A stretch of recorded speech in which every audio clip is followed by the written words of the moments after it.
Nightingale is a new survival, building, and adventure game set in the realms of the Fae. Fleeing our world to escape the Pale, we're now lost in the multiverse of Fae Realms. You'll need to gather materials, build your tools, construct a home base, survive a host of dangerous creatures, both small and large, and visit new worlds in search of the lost city of Nightingale. Nightingale enters early access on February 20th, 2024, bridging the gap between our world and the world of the Fae. Will you be ready when the Fae portals open? Here are 25 things you should know that will help you survive and thrive in the Fae Realm. Nightingale defaults to a first-person view when you're playing, but if you would prefer, you can press F5 and then it'll put you into a third-person view. A number of the early crafting recipes require stones to make. You don't pick them up as individual stones, but instead look for these little piles of rocks that you can find. Most often you'll find them near larger rocks. When gathering resources like logs or stones you've been mining, animals you've been skinning, you can collect all the resources in the immediate area by holding down E instead of picking them up individually. When chopping trees, you can click and hold the button and you'll just chop automatically. But if you click for each swing, you'll find you chop a little bit faster.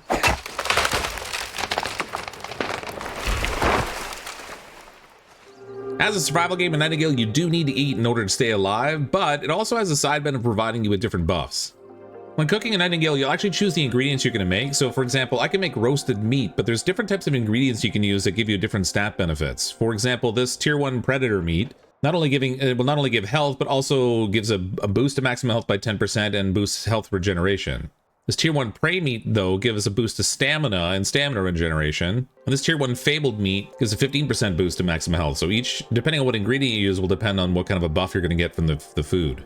You'll find the food buffs you have active just to the left of your hunger bar, and each one will show a timer with how long it will last for. And if you mouse over it, you can see what specific buff you're getting from it.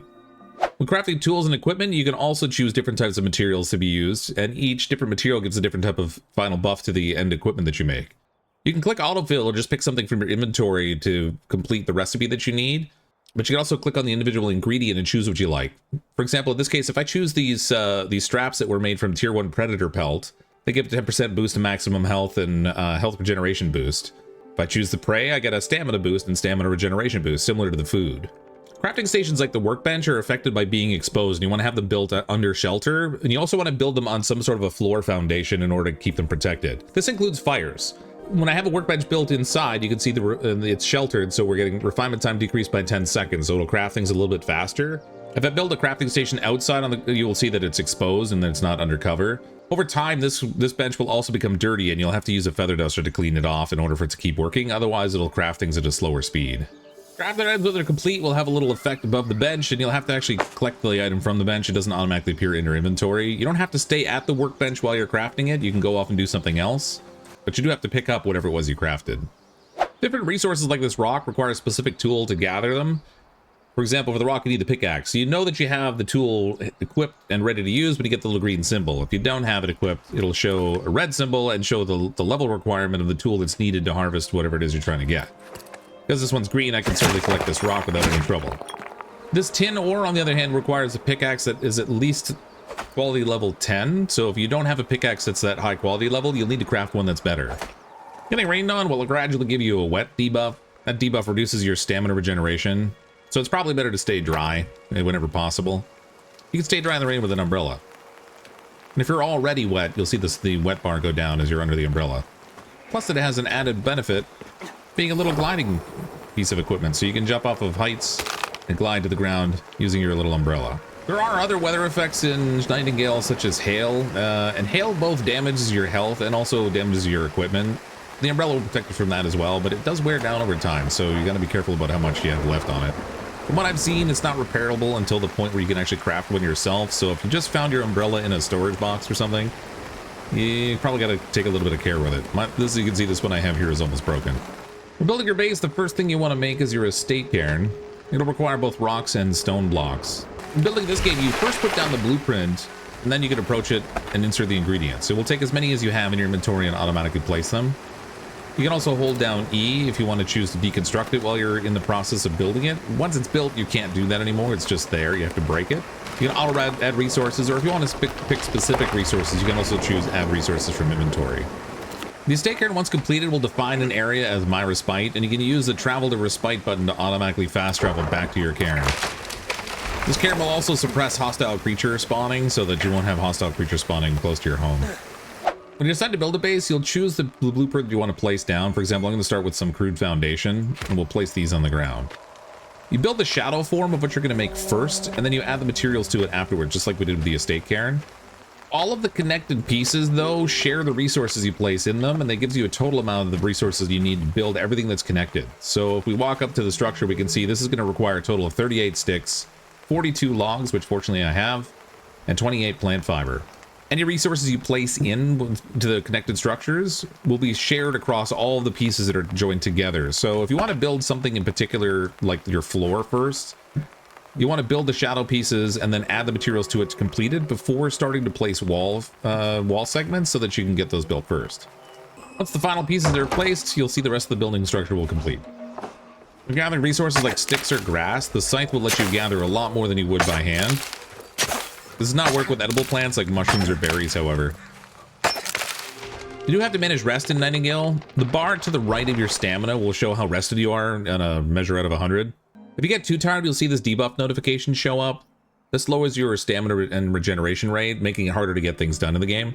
You recover your rest by just going to your bed. Now, if it's during the daytime, you won't be able to do a long rest, but you can do a short rest. Pressing letter E will recover your rest bar for you.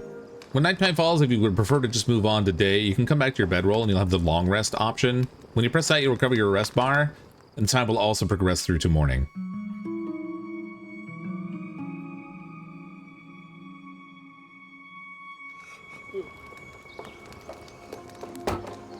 You could recruit NPCs to help you in the game as well. This is Flossie. I recruited her from the Essence Trader on the first world that I came to after the tutorial finished. By speaking with Flossie, you can manage your equipment and inventory, or you can also dismiss them if you don't want them to help anymore. When you go into manage equipment and inventory, you can actually give them different tools. For example, I've given her a simple wood axe that's level 20. It's a little bit higher level than all the rest of the stuff that she had. Using that, she'll automatically chop the trees in the area and then pick up the wood bundles that happen to drop. So far, she's collected up 14 of them for me, which can be really helpful. However, around this house, you might notice there aren't any trees left in the immediate area. She doesn't really stop working. She just keeps periodically going around and chopping trees. And so if you have a recruit around and they have a tool in hand that is used for chopping, such as the axe, just know they're going to keep working with it. You do have the option of going into their equipment and giving them something different. So for example, if I give her this hunting knife instead, and then make her equip it, you'll see she changes to the hunting knife. She won't use it to skin animals from what I've seen, but she will use it to attack with if you want her to help you in combat. You can give her a ranged weapon to equip, but you'll notice that they have some limitations and they're not effectively able to use the ranged items. By giving them different pieces of equipment in terms of tools, clothing, or backpacks, you can improve your recruit to do more for you. Broken structures don't give you back all of the resources you put into them. This one, for example, costs 5 sticks, 6 wood bundles, and 4 plant fibers. And as you can see, my recruit has put some supplies in there to help me build it. Should be careful what they're carrying also, because they don't really pay attention to the quality of the things they're putting into the stuff they're building. So if they're carrying around stuff that's higher quality, you may want to take it off of them so they don't use it for something you don't intend them to. So the broken floor, you'll see, give you back 3 wood bundles, 2 plant fiber, and 3 sticks, which is only about half of the materials that we put in. Falling trees around your base could be a real hazard. You need to watch where they're dropping. As you can see, this one falling just destroyed my structure. That can happen not only when you're chopping trees down yourself, but also when your recruit is doing it. So sometimes you really want to be careful about what you have them doing. It's not super obvious, but you can split stacks when putting things into storage boxes. If you just hold down the shift key when you're dragging the item over, when you release it, it'll give you an option to choose how many of the items you would like to place in the box. So for example, this will place 20 of the 39 pieces of wood that I have into the storage box for me. If I want to move an entire stack of something, I just have to right click on it. It will move all of those items. Crafting can't be done with materials in a nearby storage box. You'll see here I don't have any of these recipes available to me because I don't have any other resource available. Even though in the storage box right over here I do have some hide. You first have to have the materials in your inventory before you can place them into the workstation to craft. When crafting a Nightingale, you cannot mix different quality types of materials. For example, this leather that I want to make requires 2 hide. I have 2 hide in my inventory, 1 predator and 1 prey, but because they're technically 2 different types of material, you won't mix them together to make what you need. You have to have all of 1 type of material to use for crafting. Everything you can carry in your inventory can be broken down into essences. For example, if I wanted to break down these common rocks, These would produce 20 of the common essence, which is this white type of essence here. There are 4 types of essence in the game. You'll start off initially just getting a lot of the white essences. And then when you do your first site of power, that'll give you access to some green ones. And then later on, you'll get blue and purple essence types as well that are used for different things. In my experience, the easiest way to get the white essence is just to break down common fiber. It's super quick and easy to collect, especially when you're using the scythe. And it has the same essence ratio as other things. For example, this stack of 35 common plant fibers that will break down into 35 essence dust.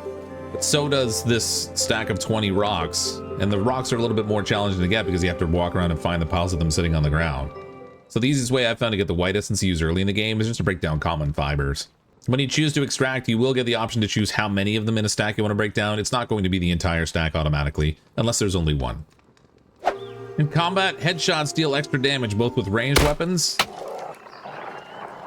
and also with your melee weapons.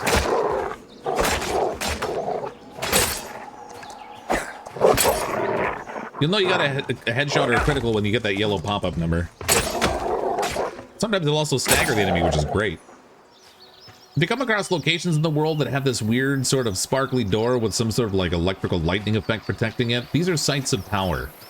Sort of a dungeon that you can go into. They'll get you access to a realm card that you could use to travel to another realm through a Fae portal.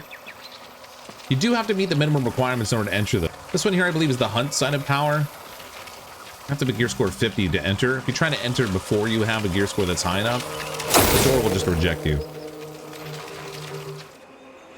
If you can sneak up on an enemy and get the first shot before they know you're there, try going for a hard shot. You might get a one-shot kill. Keep an eye out for places like this where you can get a Hope Echo. The Hope Echoes will unlock different items that you can craft. So, for example, this just gave me access to the Hide Chandelier. Not only can you get access to new decorative items and base pieces to build with, you can also get some equipment items. As a final word of warning, beware of travel at night. The bound spawn at night and the attack on sight. These evil Fae can be pretty mean. Our Fae Guide Puck will lead you through a tutorial at the beginning of the game to give you all the basics of how to play, but hopefully these 25 additional tips will help you to survive a little bit better in the Fae Realm. If you'd like to watch some gameplay of Nightingale, I will be playing and streaming the game on my channel. Look for those videos or live streams coming up. Nightingale launches in early access on February 20th, 2024. You can get the game on PC on both Steam or on the Epic Game Store. If you'd like to purchase the game on the Epic Game Store, I do have the link in the description of this video. Any purchase made using that link helps support the channel at the same time as you get the game.